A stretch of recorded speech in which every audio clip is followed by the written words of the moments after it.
Hey, what's going on, guys? Landon here with LateModelRestoration.com. Today I'm going to be taking a closer look at Maximum Motorsports caster camber plates fitting all 2015 Mustangs.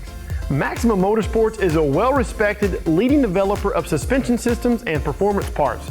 Established in 1992, the team at Maximum Motorsports has spent countless hours researching and developing the highest quality suspension components for your 79 to present Mustang. Lowering your 2015 Ford Mustang will cause the top of the front tires to lean in towards the center of the car, resulting in rapid and/or uneven tire wear. Especially well suited for lowered Mustangs, Maximum Motorsports' innovative caster camber plate design provides the ability to adjust the camber setting of your Mustang's front tires. Even a car that is lowered 2.5 inches can still be aligned to factory specifications. The main plate is laser cut from a newly available, very high grade alloy steel, not the traditional mild steel. The increased durability of this high-strength steel greatly reduces the possibility of bending or flexing. The Maximum Motorsports spherical bearing is designed and custom-made right here in the USA. Each kit will include detailed installation instructions and all needed hardware. Follow along, guys, as we walk you through the installation of the Maximum Motorsport caster camber plates on this 2015 Mustang GT. Begin by placing the car on a lift or jacking it up and placing it on jack stands. Remove the factory lug nuts with a 21mm socket and then remove the wheel. To remove the front strut, start by removing the brake caliper. This is held on by two 15mm bolts. Once removed, you can set the caliper on the rear of the K-member. Then go ahead and remove the brake rotor and set it aside. Remove the two push pin clips that route the ABS wire to the ABS sensor.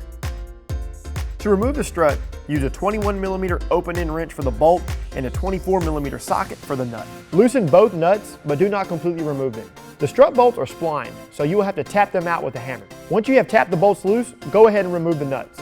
Next, loosen the three strut tire bolts with a 16mm socket, but don't completely remove the nuts. Tap the strut bolts out and then remove the sway bar end link nut with a 17mm open-end wrench and an 18mm deep socket. Then remove the strut tire nuts, the sway bar end link, and remove the strut from the car. With a set of spring compressors, compress the factory spring.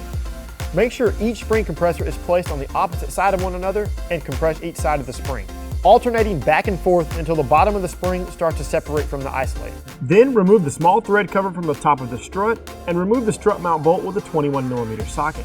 From there, remove the strut mount and isolator from the top of the spring. Position the stud plate through the bearing plate assembly with the studs facing up. Then reposition the factory spring perch and rubber isolator onto the strut and spring assembly. Slide the stud plate and bearing plate on the strut and then tighten the previously removed strut shaft nut. Next, release the spring compressors by alternating back and forth until the spring is uncompressed. Now, reinstall the strut and spring assembly back into the car. Install one of the included washers and nuts onto the stud and then position the included support bracket. Place two more washers and nuts over the support bracket and then loosely tighten. Reassemble your strut, sway bar end link, brake rotor, and caliper. Finally, torque the strut mount nuts to 46 pound-feet. Do the same for the other side, give everything a good once-over, and you're all done. There you have it, guys. This install for the most part is extremely straightforward. The only specialty tool you'll need is a set of spring compressors. You can pick some up to have in your tool arsenal or rent some from your local auto parts store. If you want to see more knowledgeable and in-depth install videos like this one, subscribe to our YouTube channel by clicking the link below if you haven't already done so. And don't forget to grab your Maximum Motorsports caster camber plates at LateModelRestoration.com.